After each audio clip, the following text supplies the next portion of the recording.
नमस्कार, स्वागत है आपका झारखंड समाचार में। झारखंड में कोडरमा से विनोद सिंह होंगे भाकपा माले के उम्मीदवार। बीजेपी की अन्नपूर्णा देवी से होगा मुकाबला। कहा संसद पहुंचा तो झारखंड के मुद्दे गूंजेंगे। तो वहीं झारखंड की सियासत में बीजेपी ने खेला बड़ा दांव। पहली बार 3 महिलाओं को दिया टिकट और झारखंड सहायक आचार्य के लिए जल्दी करे आवेदन, खत्म होने वाली है तारीख। तो वहीं अरविंद केजरीवाल की पत्नी सुनीता से मिली कल्पना सोरेन, जाना एक दूसरे का हाल। और पुलिस की गिरफ्त में आया 5 लाख का इनामी नक्सली, छापेमारी में मिली सफलता। छात्रों ने लगाया जेपीएससी प्रबंधक और राज्य सरकार पर जेपीएससी परीक्षा में धांधली का आरोप। तो वहीं झारखंड में गर्मी का टॉर्चर शुरू, रांची में पारा 45 के पार, आज वज्रपात और बारिश के आसार। तो अब तक की तमाम बड़ी खबरों पे बात करेंगे, पर उससे पहले आपसे छोटी सी अनुरोध है कि कृपया वीडियो को एक प्यारा सा लाइक अवश्य कर दीजिएगा, क्योंकि आपका एक लाइक करना ही हमारे मेहनत का फल होता है। तो शुरुआत करते हैं आज की पहली और बड़ी खबर से।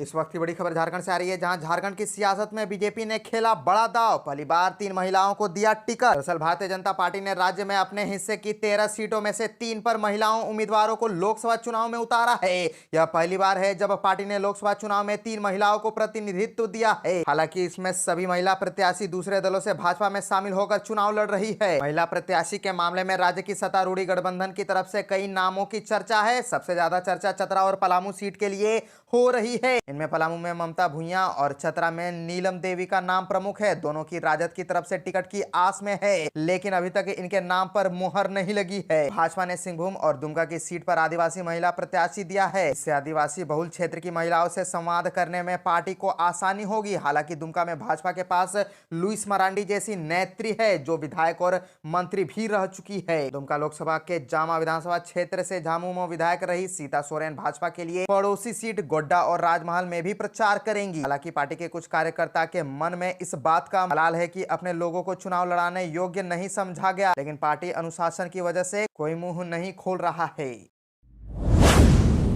कोडरमा से विनोद सिंह होंगे भाकपा माले के उम्मीदवार। बीजेपी की अन्नपूर्णा देवी से होगा मुकाबला। कहा संसद पहुंचा तो झारखंड के मुद्दे गूंजेंगे। दरअसल कोडरमा लोकसभा सीट पर भाकपा माले ने अपने उम्मीदवार का ऐलान कर दिया है। बगोदर के विधायक विनोद कुमार सिंह भाकपा माले की तरफ से INDIA गठबंधन के उम्मीदवार हैं। इस सीट पर भारतीय जनता पार्टी की तरफ से अन्नपूर्णा देवी चुनावी मैदान में है। तो वहीं गिरिडीह जिले की बगोदर विधानसभा सीट से विनोद सिंह भाकपा माले से टिकट पर 3 बार विधायक चुने जा चुके हैं। वर्तमान में भी वह विधायक हैं। नाम के ऐलान के तुरंत बाद फोन पर हुई बातचीत में विनोद कुमार सिंह ने कहा कि मैं अभी पार्टी को धन्यवाद देना चाहता हूं। पार्टी ने मुझ पर भरोसा जताया है। बगोदर विधायक बोले, अगर जनता बदलाव करती है तो हम जनता के लिए काम करेंगे। हम उन लोगों में से हैं जो बड़े बड़े दावे नहीं करते, लेकिन अगर जीत कर आए तो जनता जरूर बदलाव और हमारा काम देखेगी। भाजपा झारखंड को निशाना बना रही है। इस पार्टी के सबसे ज्यादा सांसद है, लेकिन झारखंड की आवाज सदन में सुनाई नहीं देती। झारखंड के सवाल सदन में नहीं है। हम पहुंचे तो झारखंड के मुद्दे सदन में गूंजेंगे। हम सिर्फ सदन में ही नहीं, सड़क पर भी जनता के साथ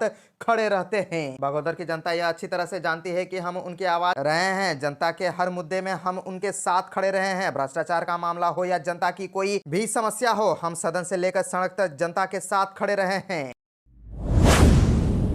अरविंद केजरीवाल की पत्नी सुनीता से मिली कल्पना सोरेन, जाना एक दूसरे का हाल। दरअसल नई दिल्ली से सीएम अरविंद केजरीवाल की गिरफ्तारी के बाद देश की सियासत गर्म है। इंडिया गठबंधन के लोग ईडी की इस कार्रवाई पर भाजपा पर निशाना साध रहे हैं। इस बीच झारखंड के पूर्व सीएम हेमंत सोरेन की पत्नी कल्पना सोरेन ने अरविंद केजरीवाल की पत्नी सुनीता सोरेन से दिल्ली में मुलाकात की, जिसका वीडियो सामने आया है। वीडियो में कल्पना सोरेन सुनीता केजरीवाल से गले लगकर हाल समाचार लेती नजर आ रही है। मुलाकात के बाद कल्पना सोरेन ने मीडिया से बातचीत भी की है। उन्होंने कहा कि झारखंड में 2 महीने पहले क्या था यह सबने देखा, यही चीज वर्तमान समय में दिल्ली में हो रहा है। अरविंद केजरीवाल को भी मेरे पति हेमंत सोरेन की तरह जेल में डाला गया। कल्पना सोरेन आगे कहती है कि मैंने आज सुनीता केजरीवाल से मुलाकात की और एक दूसरे का हाल समाचार जाना। हम इसके खिलाफ लड़ेंगे। कल्पना ने अपने आगे कार्यक्रम के बारे में भी बात की। उन्होंने कहा कि मैं कांग्रेस की चेयरपर्सन सोनिया गांधी से मुलाकात कर उन्हें झारखंड के वर्तमान हालात से भी रूबरू कराऊंगी। इसके साथ ही मैं इंडिया गठबंधन द्वारा आयोजित होने वाली रैली में भी भाग लूंगी।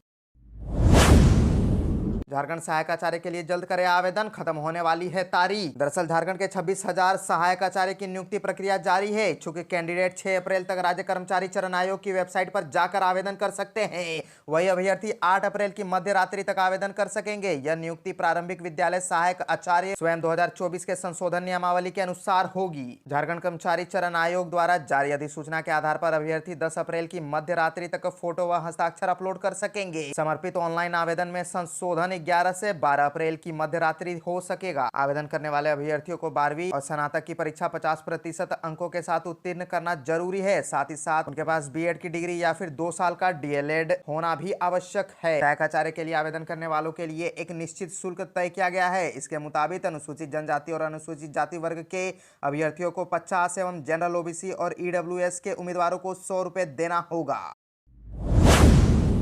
झारखंड में 2.5 करोड़ से अधिक मतदाता करेंगे प्रत्याशियों के भाग्य का फैसला। मतदान केंद्रों पर मिलेंगी कई सुविधाएं। झारखंड में इस बार 2,55,18,642 मतदाता 14 लोकसभा सीटों पर प्रत्याशियों के भाग्य का फैसला करेंगे। राज्य में वर्ष 2019 की तुलना में मतदाताओं की संख्या 13,54,203 की वृद्धि हुई है। इस बार खास बात यह है कि पुरुषों से अधिक महिला मतदाताओं की संख्या बढ़ी है। वहीं कुल मतदान केंद्रों की संख्या इस बार बढ़कर 29,521 हो गई है। पिछले लोकसभा चुनाव की तुलना में इस बार कुल 57 मतदान केंद्र बढ़े हैं। मतदाता सूची पुनरीक्षण कार्यक्रम के दौरान राज्य के 8 विधानसभा क्षेत्रों में कुल 95 नए मतदान केंद्रों का गठन किया गया। साथ ही 8 विधानसभा क्षेत्रों में जहां मतदाताओं की संख्या बहुत कम थी, ऐसे 38 मतदान केंद्रों को निकटवर्ती मतदान केंद्रों के साथ विलोपित किया गया। मतदाताओं को मतदान केंद्रों पर सभी आवश्यक बुनियादी सुविधाएं अनिवार्य रूप से उपलब्ध कराई जाएंगी। सभी मतदान केंद्रों पर पुरुष एवं महिलाओं के लिए अलग अलग शौचालय, पेयजल, पोलिंग वॉलंटियर हेल्प डेस्क, दिव्यांगों के लिए रैंप, वोटर फैसिलिटेशन सेंटर जैसी कई व्यवस्था होंगी।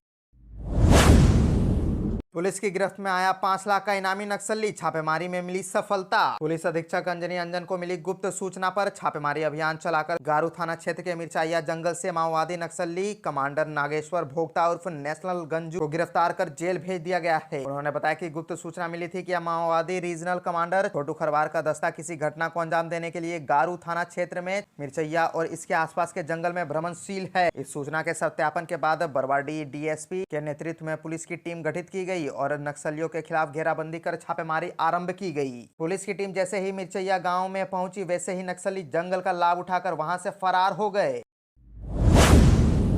छात्रों ने लगाए जेपीएससी प्रबंधक और राज्य सरकार पर जेपीएससी परीक्षा में धांधली के आरोप। झारखंड में 17 मार्च को जेपीएससी की परीक्षा आयोजित की गई थी। पूरे राज्य इसके लिए 834 परीक्षा केंद्र बनाए गए थे, लेकिन छात्रों ने जामताड़ा और चतरा में पेपर लीक और गड़बड़ियों का आरोप लगाते हुए जमकर हंगामा किया था। आपको बता दें कि परीक्षा के दिन ही एक वीडियो भी वायरल हुआ था, जिसमें ओएमआर सीट लेकर अभ्यर्थी बरामदे में बैठकर परीक्षा दे रहे थे। बता दें कि मोराबादी के बापू वाटिका के समक्ष प्रेस कॉन्फ्रेंस कर यह जानकारी दी गई है कि 1 अप्रैल को जेपीएससी कार्यालय घेराव करने की तैयारी की जा रही है और आचार संहिता के मद्देनजर आंदोलन की रणनीति बनाई जा रही है। आपको बता दें कि परीक्षा के दिन ही एक वीडियो भी वायरल हुआ था, जिसमें ओएमआर सीट लेकर अभ्यर्थी बरामदे में बैठकर परीक्षा दे रहे। वहीं छात्रों ने जेपीएससी प्रबंधक और राज्य सरकार पर जेपीएससी परीक्षा में धांधली का आरोप लगाया है।